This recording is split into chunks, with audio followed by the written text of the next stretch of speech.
morning. Good morning. Yes. I'm kidding. Anyway, good morning, everyone. I hope everyone is doing well. Today is Thursday, June the 6th. Oh gosh, hold on a second. Okay. So today, I'm going to talk about why we lie. Dun dun, why we lie. And this came up because someone had asked me, what is it that I look for in a person? And they were talking about in terms of like relationships, just in general, like friendship, like intimate relationships, and just what do I look for in a person? And when I respond to people the way I respond, it's almost like they don't know how to respond to my response. Because we look for different things. We look for, when we ask someone, or generally when someone asks, hey, what do you look for in a person? Well, I want someone who's kind and loving, and, someone who likes to cuddle, or, someone who likes to go out and hike and go to the museums, and, someone who enjoys cooking or enjoys traveling. Like, this is the general response that people get. But if we actually analyze it, they are activities. That's what they are. So, are we looking for someone to build a relationship with, or are we looking for someone who is willing to do the activities that we enjoy doing? And this is one of the reasons why relationships fail, is because what people look for doesn't have any substance. There's no substance to it. They're just activities, You can actually go out to the museum and meet people who like to go to the museum because they're at the museum, So if you're looking for activity partners, then that's something completely different than a relationship. So my response was, I'm looking for someone who loves themselves, and I generally respond with, I'm looking for someone, who loves themselves enough to not compromise their integrity, even if it's for their partner. And I explain why that is. I explain that, if someone is willing to maintain their integrity, then that means they're going to assist their partner in helping them maintain their integrity. You see what I'm saying? So if you live in truth, if you live in a manner that is in harmony with love, then you won't have any problems. So someone who is able to communicate, so someone who is able to express themselves how they feel, regardless if it's going to hurt the other person. If it's something that they're feeling, they need to express that. They need to make that known, because if they are to have a long-lasting relationship, then they're going to have to understand or come to realize that they may be doing something that is harming the other person, or the other person is doing something to harm the other. And so this is, when I respond in this way, it's almost like people don't know how to they don't know how to respond, because they're not truthful, and so they're living a lie. And so the reason why people lie is because they don't want to lose out on something. Either they don't want to lose, it's fear of loss is what it is. They don't want to lose the opportunity of what they want, of a possible future desire. So what they're doing is they're ensuring that there is a possibility for them to get something else later. And this is why people lie, because of their own selfish reasons. Because they're afraid if they tell the truth, then the person won't accept that truth. And there's a fear of not being accepted.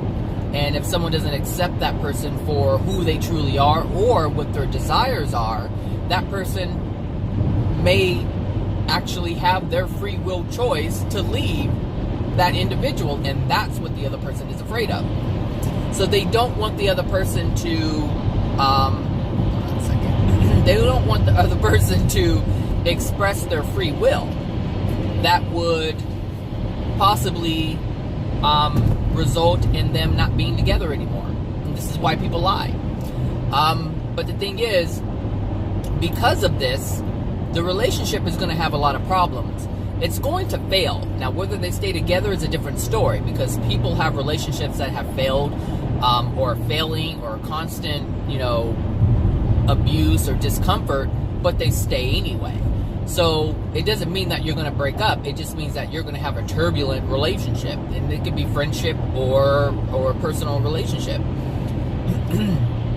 And the person that came to mind actually was Usher, the artist Usher, because I don't know how long ago, maybe a few months ago, I don't know how long it was, but it came out that he had herpes, and it was alleged that he had given these women herpes. And so whether he knew or not, I don't know if he knew or not, if he had it, I don't know. I'm pretty sure, I don't know. I'm not that person, I wasn't with them, so I don't know. But whether they knew or not, or whether he knew or not, he had it. And so now the whole world knows that, well, almost the whole world knows, because maybe some of you who are listening don't know that, but it came out in the media that, these women were coming out saying that, Usher gave them herpes and da-da-da-da-da, and so there was a question of whether or not he knew. Of course he's going to claim that he didn't know. However, the cat is out of the bag.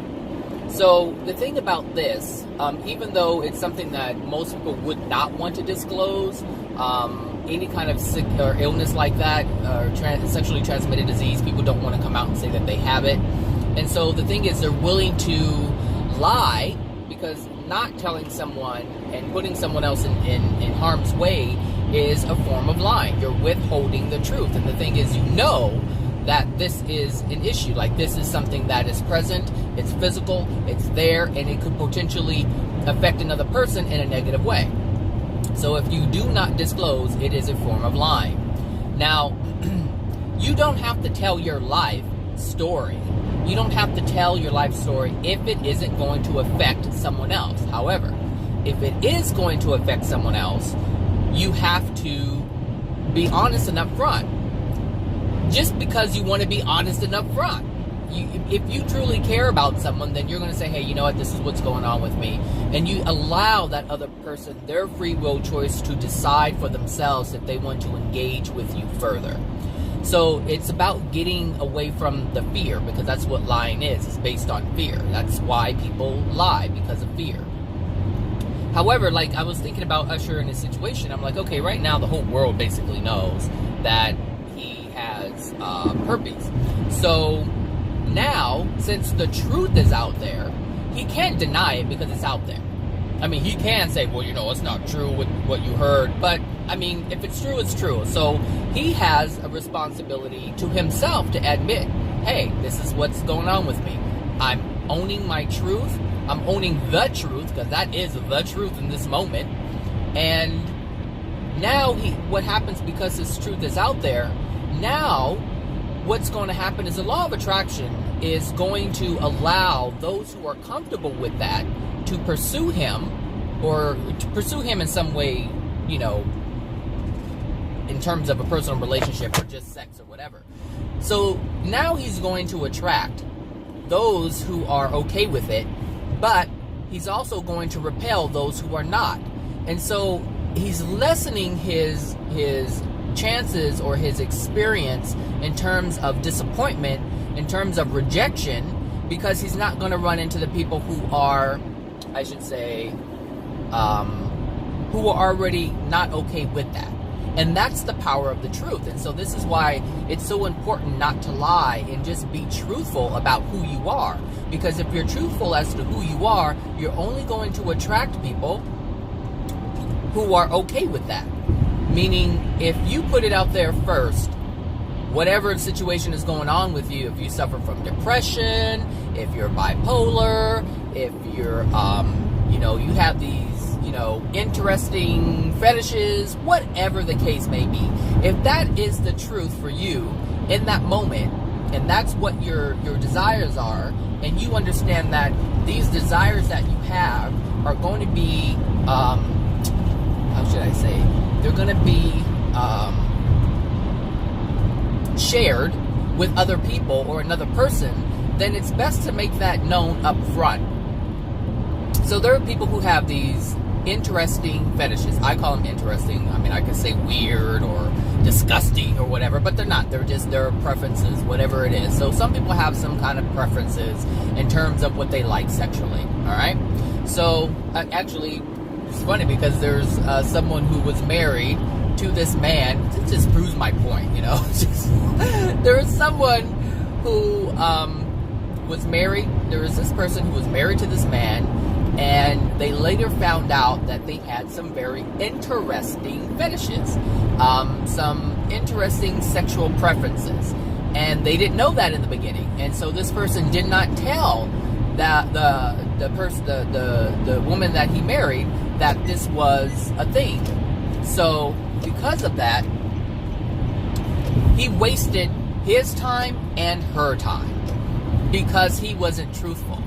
If he would have said from the beginning, hey, you know, I know we're talking and we're getting to know one another, and, you know, sex is, you know, going to be a part of our relationship, I think it's important that, you know, this is what I like, you know, and that would have given her the opportunity to say, oh, well, I've never tried that before. Okay, I don't know how I feel about that. You give that person some time. You give that person the opportunity to digest what has been given to them. And the thing is, when it's given to you in truth, up front, it's received differently. Most people are open to certain things that way, when it's presented to them that way, versus when it's held from them and it's discovered later on. You know, when you just throw it upon someone, or you just do something to someone and it freaks them out, it's going to freak them out. I mean, that's the whole point. You know, it's like, it's a surprise, it's a shock because they were not aware of it. However, if you had mentioned it beforehand, then they had time to digest it. They may have even been in a place where they were like, well, I've never tried that before. Okay, let's see how it goes. And give them the opportunity to say, hey, you know what, I like that, or I don't like that. You know, but I mean, these people were married for a couple of years before this even came out, because this person was not truthful. This person was keeping, and let's just put it this way. The man was actually shutting himself down because he was in fear of how the wife was going to react to his sexual preferences. So he was shutting himself. This is why I say it's you know, I say it all the time. Love yourself, be upfront, love yourself, love yourself. If you love yourself, you're going to be honest and truthful about who you are and what you like. Let your desires be known so that you can find that person who is okay or on the same page or on the same frequency as you are in respects to those preferences that you have. And so, you know, and that's why I put it up front. You know, when people ask me about what I'm looking for, this is what I'm looking for. I'm looking for a person who loves themselves, and then I explain what that is, you know, and some people will, you know, they'll either, and they respond, some people respond differently. Some people don't know how to respond to that. Some people are like, wow, you know, I've never heard anyone, you know, communicate that to me, or, you know, present it in that way before. And so it can be an appealing thing. But they may also recognize that they don't do, or they don't fulfill what I just conveyed to them. But it could be something that they're interested in terms of wanting to transform themselves to become. And so, but you open up possibilities for yourself and other people when you are truthful. You know, it's not a bad thing if you express yourself and say, hey, this is what I like, and someone doesn't like it. You know, the thing is, most people feel judged. And like I said earlier, most people do it because they don't want to lose having that person in their life, because they, for whatever reason, they like that person and they want them to be there, and they're willing to shut themselves down to a point where they are not fully expressing themselves, and that is not loving yourself. That means you're not fully happy, you're not fully engaged. There's a part of you that's always being withheld from that person, and that is not the foundation of a long-lasting relationship. You cannot have a long-lasting, positive, healthy, happy, joyful, loving relationship if you hold yourself back. So if you're in a relationship and you're holding yourself back, understand that it's going to crumble. That is built on sand, and it's going to crumble. The foundation is not solid. So what you want to do is be upfront, honest, truthful about who you are, what you are, what you like, all of your desires, because later on, these things you're going to want to engage in. And if you pick someone who isn't okay with that, you're wasting your time. So let's say they were married 5 years, well, however many years. That means at the end of that 5 years, you decide that this person isn't for me, which you could have found out in the beginning if you were honest and truthful about what your desires are and what you were looking for. If you're upfront with in the beginning, you wouldn't have wasted 5 years. You could have just wasted 5 minutes and went on to the next one and possibly met someone and allowed the universe to bring you that which you desire, because you are no longer holding yourself back. And this is all part of the system. So if you do withhold, who you are and what you are, your desires and passions and all of your longings and all of these things that are within you that make up you, if you withhold all of that and you end up with someone who isn't okay with that based on you withholding your desires and longings and passions, then you're going to get that lesson, the lesson of you're not being honest with yourself. And now the pain of a breakup is going to happen because you were not honest. And there's a lesson in that. There's a lesson in every single thing we do. So you might as well just go ahead and be honest and be truthful about who you are and what you like, so that if you're honest with that, then the universe responds to that honesty. It responds to that love that you are giving yourself. We can have all types of preferences. It doesn't matter what it is, but if you are honest about it, it will bring you more of it. It will bring you the opportunity to express those desires. Do you understand? That's what the universe does, is bring you what you desire. But if you suppress what you desire, then that can't come to you unless you manipulate someone in order to get it. And that is an unloving thing. So this is the thing. If you are not honest with yourself, if you're not truthful about what your passions are, what you desire, and who you are as an individual, if you're not honest, that means you're going to have to use your free will in a manner that is out of harmony with love, meaning you're going to have to manipulate, withhold, lie, in order to in order to have your desires met. Alright? So if you engage in your free will, because that's the only way you're going to get it if you're denying it. You're engaging your free will to be deceitful or manipulate someone in order to get your desire met. You have to use your free will. This is interesting, people. You have to engage in your free will to have your desires met when you are dishonest. If you were honest and truthful up front, then the universe will just bring you that person to meet those desires, or to have those desires met, to have your expressions carried out, like you can express yourself as a soul. The universe will bring you someone so that can happen if you're honest with yourself. But if you deny it, who you are and what you like, you have to use your free will in a manner that is out of harmony with love, and that degrades your soul. You see, that's how it works. It's that simple. If you're just open and honest, and the thing is, you can't be embarrassed about it. That's part of shutting yourself down. If you're embarrassed about an aspect of who you are, you're shutting an aspect of yourself down. And that means that the universe cannot bring you certain things. And so that means you have to use your free will to manipulate and alter situations in order for you to have those desires met. Go. If you're going to come over. I don't know what you're doing. I don't even think you know. You don't know what you're doing. What are you, on the phone or something? That's why. Oh my God, just Jesus Christ. That's funny. I say Jesus Christ all the time. Or I say Lord Jesus or Lord help. Like, I use these phrases even though I know that Jesus is not Lord and, Jesus isn't God or anything like that. But I still use those phrases. It's funny because I catch myself saying it. but they're just sayings. They don't have any meaning behind it in terms of what most people would be using it for. Anyway, so yeah, what was I saying? So if you're honest and truthful, then the universe will bring you that whatever it is to help you have that experience that you truly desire. But degrading your soul, that's not what you're looking for. So, like there are, and this is interesting.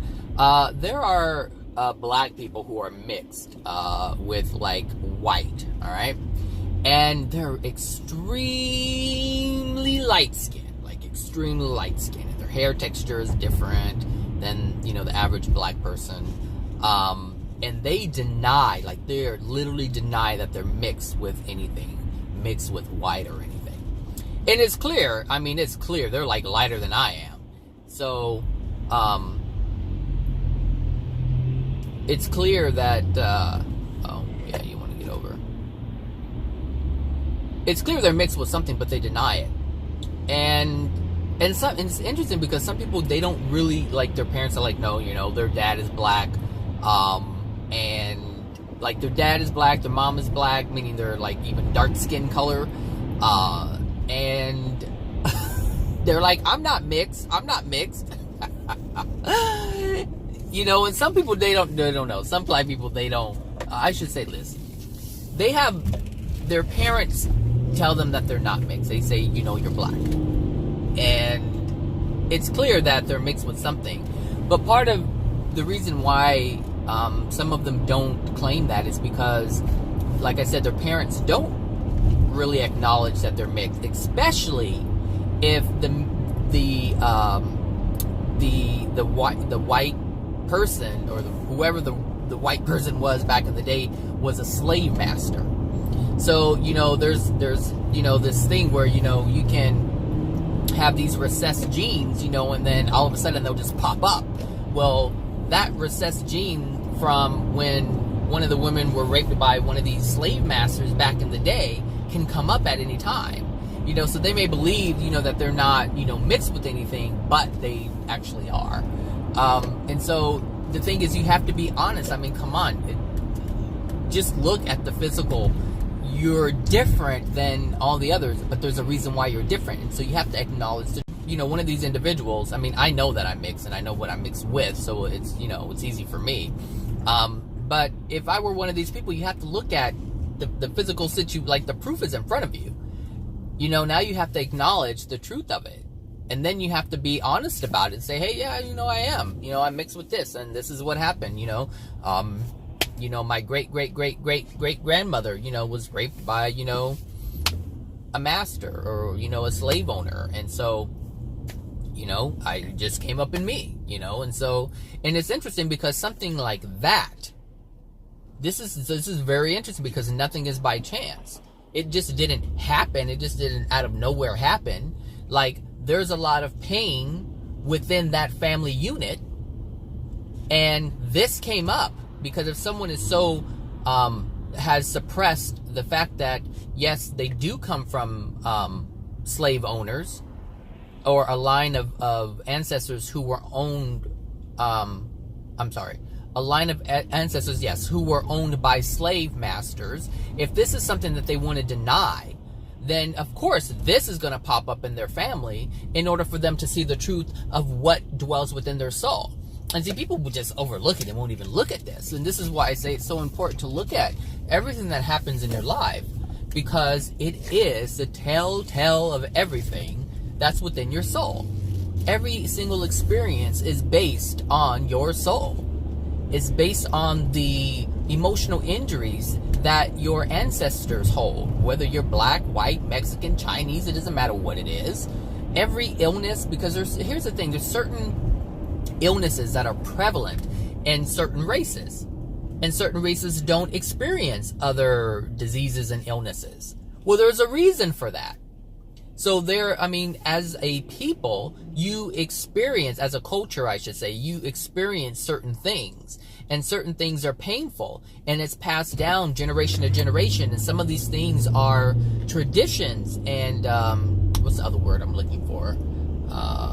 Just cultural beliefs, and they're carried out with their young, and it's just passed on generation to generation within this community of black people or Chinese or what is it, Pacific Islander or white or whatever.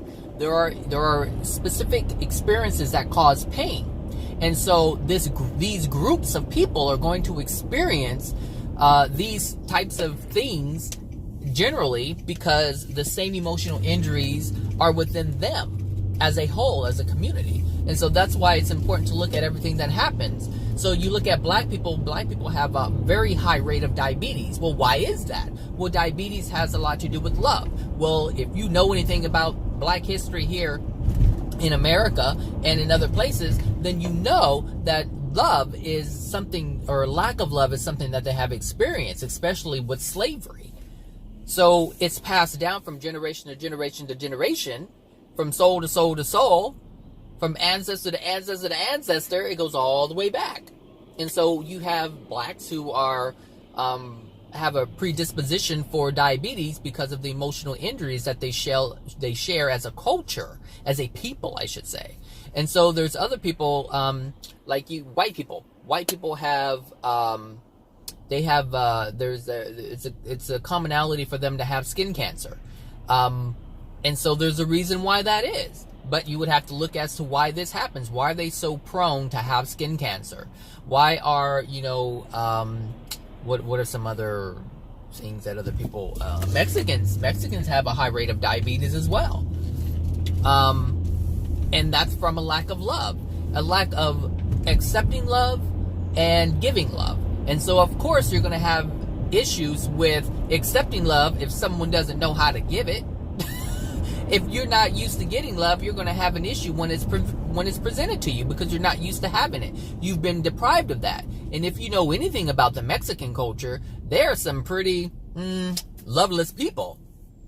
I know. I grew up in the Mexican family. Even though I'm part black, I didn't grow up with the black side of my family. I barely met them, what is it, 2018? I met them in 2015, 3 years ago? Yeah, 3 years ago. So, I mean, and I haven't even met them in person. It's just been online. So I grew up in a Mexican family. I know the lack of love that's there. I know that, there's a hierarchy within the Hispanic or Mexican. I'll just say Mexican because there's other Hispanic cultures I'm not aware of. Yeah, I'll take Figueroa. So, it's like, it's for them, it's tradition for the woman to basically take orders from the man. Oh, that is not cool right here. I see too much going on. I know I should have just, dang it. You know what? This is not happening today.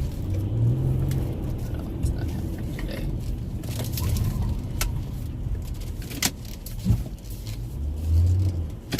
Not today, because I cannot do that. There's just way too many cars in that line. Can't do it, Bradley. So anyway, there's a hierarchy, and so it's like, women actually basically bow down to the man. And the thing is, if that doesn't happen, the man will beat the shit out of the wife. Like, that's very common for the Mexican family to be very abusive to the women. And this is why Mexican women don't really have a voice. And if they do, they're very angry, mean, spiteful people because there's a lot of suppression and oppression. So, just there's reasons why we have, certain things going on within certain cultures because of the emotional injuries that are present. So in something like that, the reason why someone would have diabetes is because they don't have the love within the relationship. It's not in the culture. And they do things that seem loving because Mexicans, they do, Mexican men like to buy their wives things like, oh, here, I bought you this or I bought you that. That's basically how they express their love, but that's not love. But we call that love, because a person feels good when they get a gift and they're like, oh, this person loves me, he loves me, he buys me flowers or he buys me this, but then, when he starts drinking or whatever, he knocks her around, so anyway, it's just mindful it's good to be mindful of the culture of people and the diseases that are prevalent within that culture. because it gives you an idea as to what's going on. I don't know why you're in my lane. Look, you trying to escape him, but you trying to attack me. Don't run away. So anyway, yeah, lying is something that we do because we are afraid of not getting something, whether it's in the present or the future. And so the thing is, we try to ensure, we use our will, our free will, to try to ensure our happiness in the present and our happiness in the future. And we do that at any cost, for the most part. That's what humanity does, is they sacrifice themselves and they sacrifice others in order to have a feel-good moment. And that's the reason why people lie. And that's why we're in such a degraded state now, because people are so vested in their own, and it's not even happiness, they're just feel-good moments. So they're trying to ensure their feel-good moments in the present and in the future.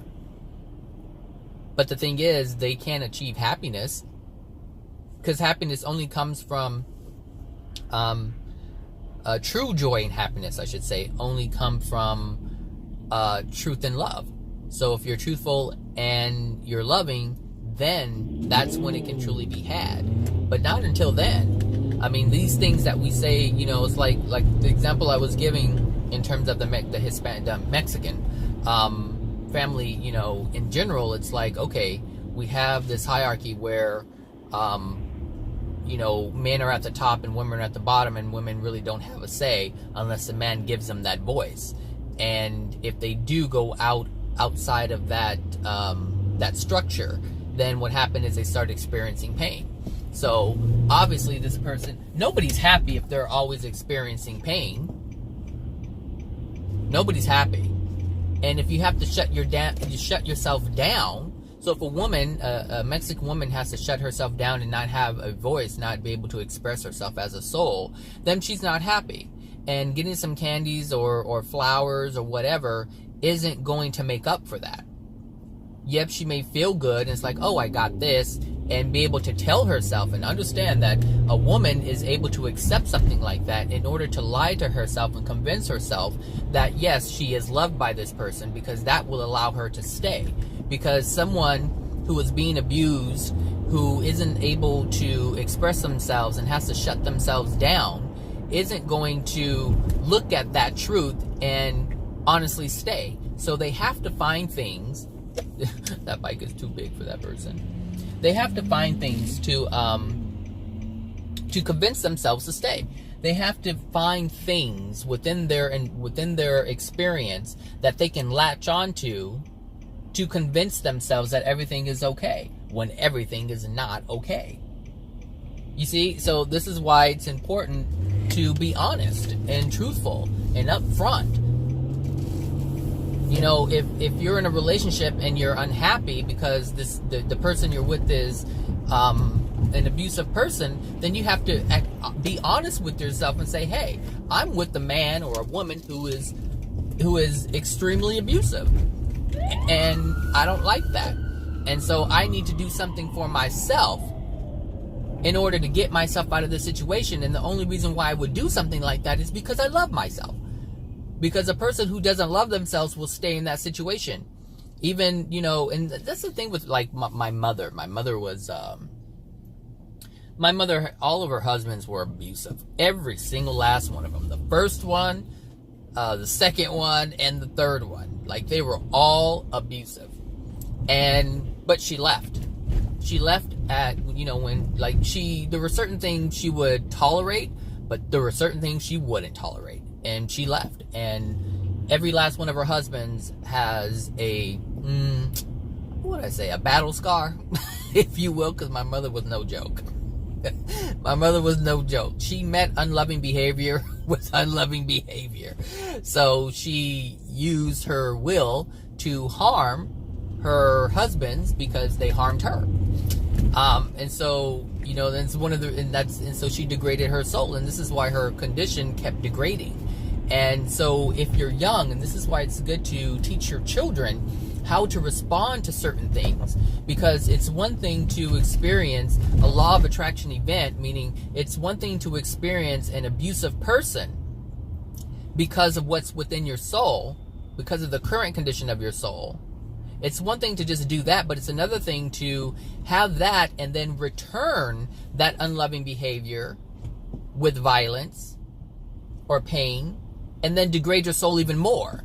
And so this is how you keep knocking yourself down one notch at a time, one notch at a time. With every unloving decision, you knock yourself down one notch at a time. Listen, there are thousands of levels within the first dimension. Thousands of levels within the first dimension. Not hundreds, there are thousands of levels within the first dimension. So that means there are thousands of levels of what people call the hells, or know of the hells. So there's many levels, and so each time you take an unloving action towards another person, you knock yourself down.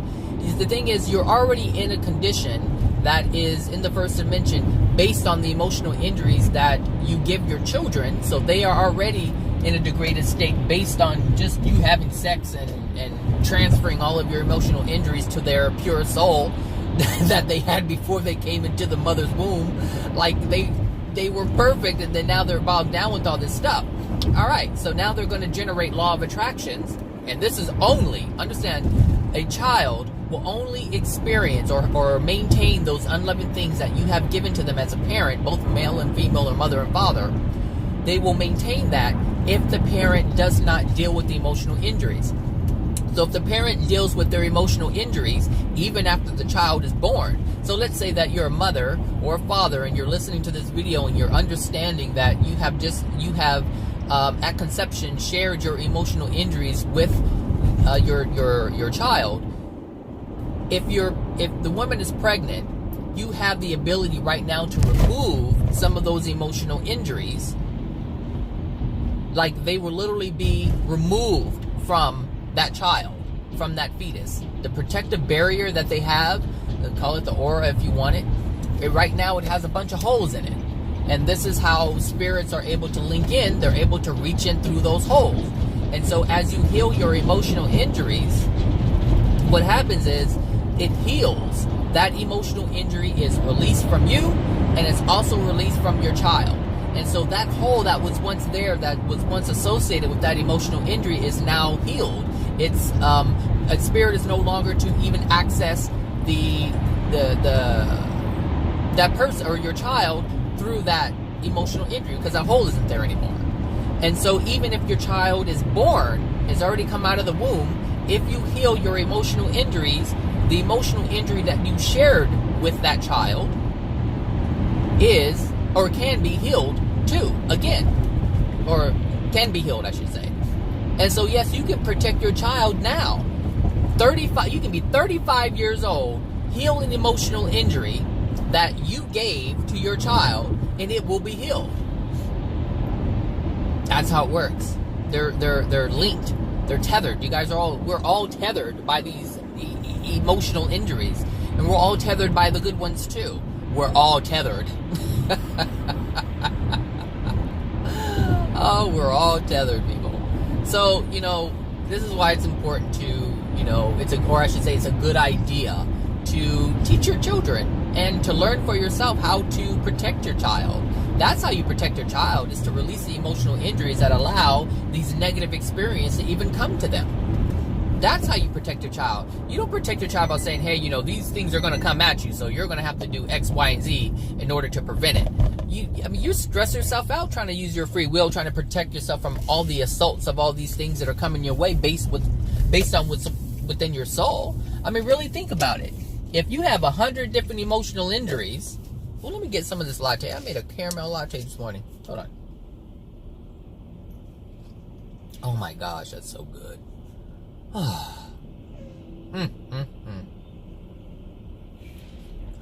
Caramel latte. I just love my Nespresso machine, let me tell you that.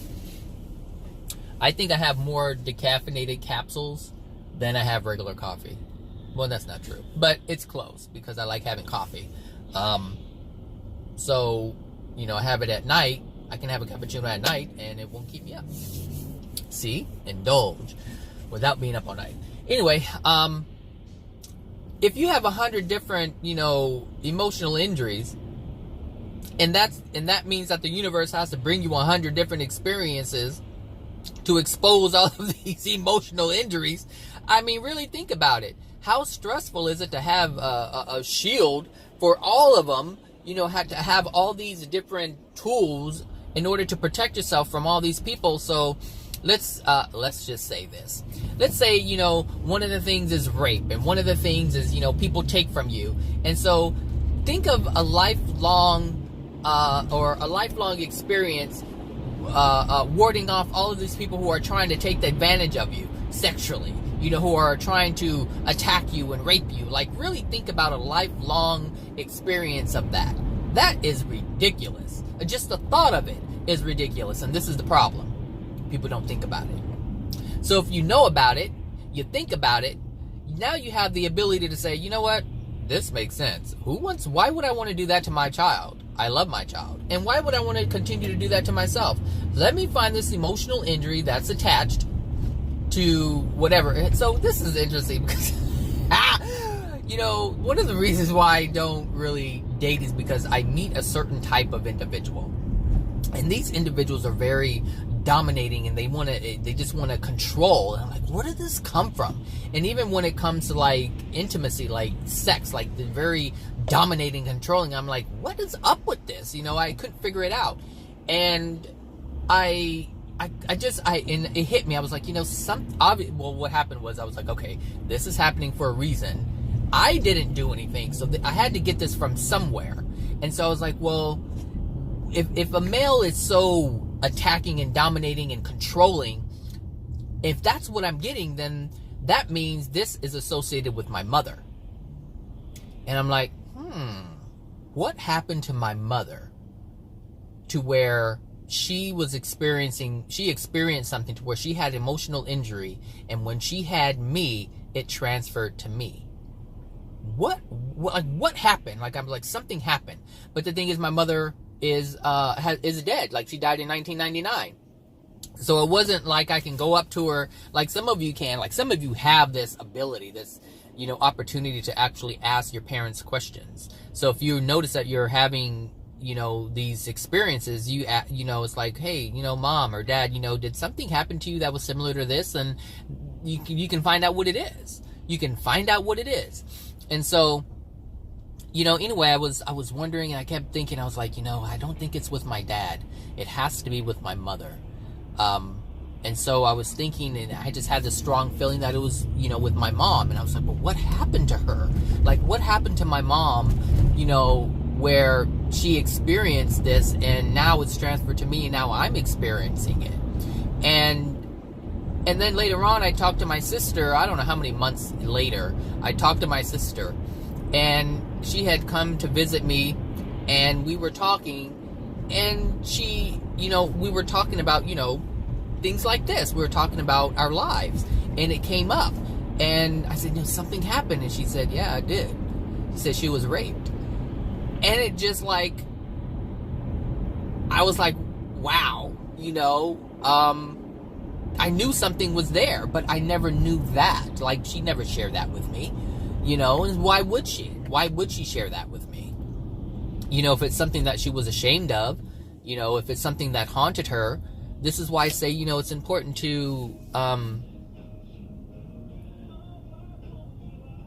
she jamming her music this morning. I don't know who she playing, but she playing it.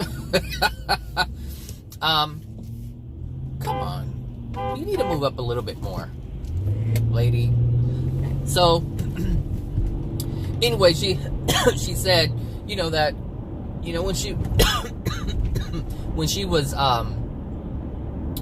was raped, it was when she was a little girl. And when she was working in the grape fields, because of my family, obviously, Mexicans are associated with grape fields. Blacks are associated with cotton, and Mexicans are associated with grapes. So, she worked in the grape fields, and that's where she was raped by some men or guys who were out there. And I don't know who knew about it, but clearly she told my sister. And, yeah. And this is interesting because this dictates how we develop. So my my sister is like how she came out, because she has the same emotional injury that I have, but it comes out differently. So she's a very strong, aggressive woman. Like, it's just hard to talk to her or communicate with her because she's so like, you know. And so there's a reason why that is, because there's something within her that feels she has to protect herself. And with me, it's completely different. I'm more of a submissive type person. Like, I'm more quiet and reserved, I should say. I'm not aggressive at all. And so this actually allows, because you can have one emotional injury and have many different expressions of that emotional injury in terms of denying that emotional injury. So for me, it's like I attract these individuals who are controlling and domineering, and they want to overtake me, because that's due to the emotional injury that's within me. But with my sister, she's more aggressive and harsh, and so it's hard to even get to her because she has this barrier up. And with me, I don't have that kind of barrier. I'm more like this. I'm more like, you know, the vulnerable individual, you know, who is more susceptible to being harmed by that person, and having more emotional injuries within me. Whereas my sister won't allow anything like that to happen to her, but she also cuts herself off from love because she's always on guard. Do you see what I'm saying? So it expresses itself differently. And that's one thing to be mindful of in terms of emotional injuries, because they don't always look the same in terms of how it expresses itself or how we deal with it. Does that make sense? We express our individuality, our personality based on these emotional injuries that are within us. And so you can't just look at one person and say, oh, you know, well, this person doesn't exude these traits, so therefore, you know, something like that, you know, couldn't ever have happened. Do you see what I'm saying? Like, you can't just judge like that. But if you understand the truth and you understand how emotional injuries work and how it can express itself differently, you can actually come to the same conclusion with two different expressions and say, hey, you know, this happened to this person and that happened to that person. And that's why, you know, when I'm communicating with someone, or, you know, when I'm doing some of my life coaching things, I'm able to read people extremely well, because I know how different things can express itself. But it's, you know, and I didn't have to have any training. It's just, you know, this is what happens when you have truth. When you have truth and you have the ability to recognize certain things. That's what love awards you. It's more knowledge, more accessibility to truth, more accessibility to knowing what is. You don't have to really use your brain power, because it's on a soul level that you know this. You feel it. It's just a knowing. And this is why celestial beings, and this is this is one of the reasons why I don't get so caught up in the physical so much. Like, you know, there are people who want to know how the universe works, and they want to know how the atoms, you know, interact, and what do they call that when the particles, it's line something, I can't remember what it is, line something, I forget what it is, but like scientists want to know the physics of how they want to know how physics work. And the thing is, as you have more love, as you have more truth, as you hold more of what truth is, actual truth, not what you think it is, but actual truth, and as you hold more love, you're awarded this knowledge. Like, in the spirit world, you will come to learn how things operate just based on the love that you have within your soul. Like, it opens you up to so much more, to experience more, to know more. But when you don't know anything. And so when you see these people, like, you know, when you watch my videos, you see these people walking on the street and they're suffering and struggling. The reason why they're struggling is because they don't know a whole lot. They don't know how to get themselves out of the situation that they're in. They don't know how to be in a positive relationship, you know, which is why they're arguing at the bus stop, you know, in the morning, first thing on their way to work together, you know. Am I going to make this? I don't know if I'm going to make this. If not, oh well. I made it. So, you know, they don't hold love, and so they can't hold truth. And that's the thing. And that's, what I decided a long time ago is I wanted to love myself. I wanted to be loving. And I didn't care what that was. I just wanted to know I didn't care what it was. I just wanted to hold it, whatever it was, in terms of truth. And it has allowed me to be exposed to so much more. I didn't have to go and take, psychology in order to learn about people. I'm the type of person who can teach a psychologist on how to recognize certain things. And there's no school that can teach that. And the thing is, I didn't have to spend thousands of dollars to even know that. I have these directors and, people, psychologists are like, how do you know? I remember one of them asked me, how do you, did you go to school to learn all this stuff? They asked me if I learned it through hypnosis. I'm like, no.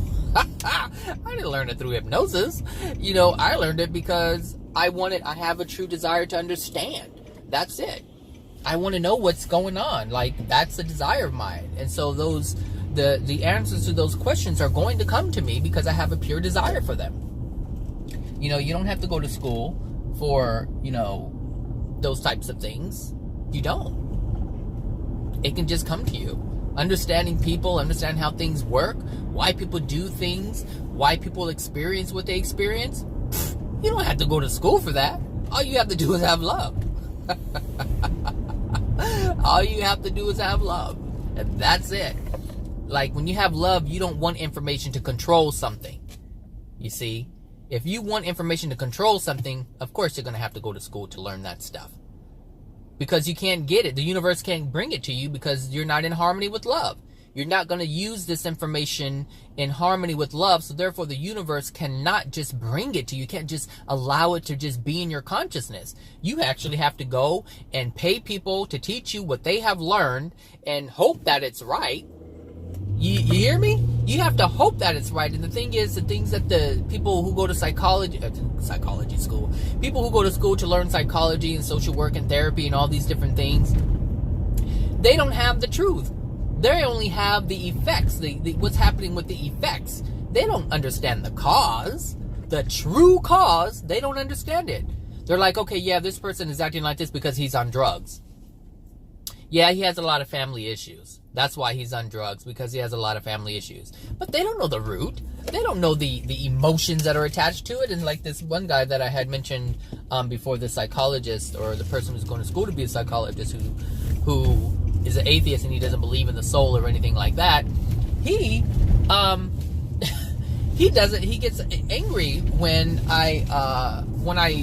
he gets angry when I express things about the soul and the truth of what is. The thing is, and this is why people get so angry, because they go to school, they go to school to learn all of these different things, and then you have someone who doesn't and have not gone to school to learn these things, but yet they know the answers, and sometimes they know more than what they know, and that gets them so angry. And the thing is, they don't understand why that is. They don't understand that the reason why they don't have the knowledge or the knowing of what is, or what I'm talking about, they don't understand is because they have a lack of love. And so they have to go out and pay someone to show them something, because the universe can't just give them that information. It can't just give them that knowledge, because they don't have love in their soul. People, when you know things, you're able to manipulate others who do not have that kind of information, who do not have that same kind of knowing. So someone who goes to school, all right, this is the difference between myself and a social worker, myself and a psychologist. Those who go to school to learn how people work and the ins and outs of, the mind and the thought process and all that stuff, they're learning that stuff so that they can get a job to manipulate the minds of others, to convince others of how they should live their life in order to have a better outcome. You hear me? But the problem with that is, it's unloving to be manipulative. It's unloving to try to convince someone that, this is the way you should live your life. That's all unloving.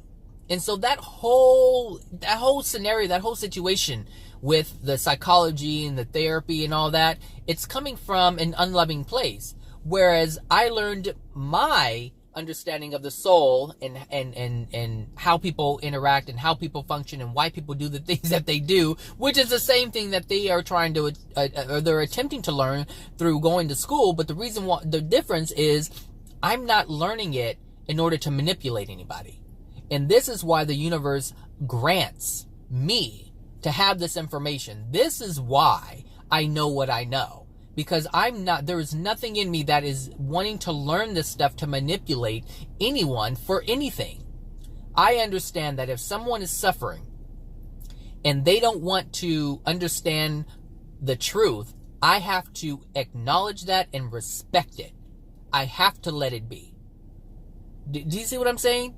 There's a difference. It's not just, oh, he knows about this, you should be a social worker or you should be a psychologist. No.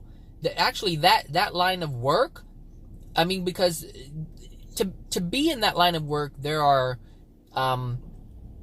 guidelines on how you interact with people, and you have to follow those rules. You go outside of that, even like a doctor may know the truth about the body and the side effects of medication, and they can't even do their own therapy. If the American Medical Association, the AMA, if the AMA does not allow for that practice, it cannot be done. And if you do something that's outside of the AMA, then what happens is you lose your license. So there's a certain structure that is in place, and you have to adhere to the structure of whatever it is that you're practicing. Whereas being a life coach, I have more freedom because it's not regulated. I have more autonomy over how I choose to share my information and how I interact with a patient or a client. Do you see what I'm saying? That's the difference. That is the difference there. So understand that if you get into certain occupations, there, especially when it's dealing with a person and their well-being, there are guidelines and rules, and you have to adhere to those. And if you don't, you can get in trouble by those who allow you to practice whatever it is that you're practicing. So if you choose to do something that is loving in a system that is based on things that are unloving, you can stop, or they can prevent you from doing it further. Do you see what I'm saying? And this is the battle, man. That's the battle. And this is why, people do things. You have to understand, people do things for money and prestige rather than doing things because it's the right thing to do. And so you have to be honest and truthful. And this is why, it's important to not lie to yourself. Be honest with yourself. And the thing is, if you're able to do that from a soul level, not just in your mind, not just say, I'm going to do the right thing. The thing is, you have to want to do it from the soul level. You have to understand, that this is not something that I want to do, meaning I don't want to harm anyone. I want to respect everyone's free will. I want to live my life in harmony. I want to make my decisions that are in harmony with love. I want to interact with people in a manner that is in harmony with love. Like, if you know this is who you are and how you want to live your life, then many great things can come to you.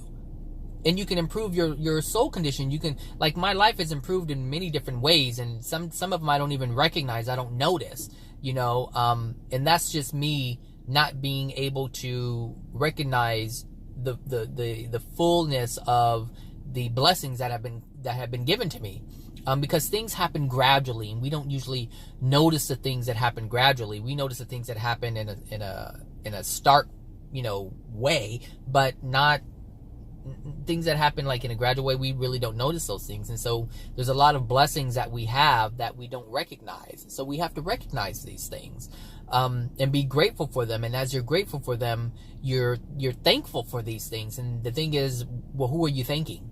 You have to thank something, whether you're thanking yourself for making the transition or you're thanking the Creator for even allowing it to be possible. It doesn't matter, but we have to acknowledge these things. Anyway, I'm getting off track. So anyway, that's what I wanted to talk about today. I hope you guys have a great Thursday.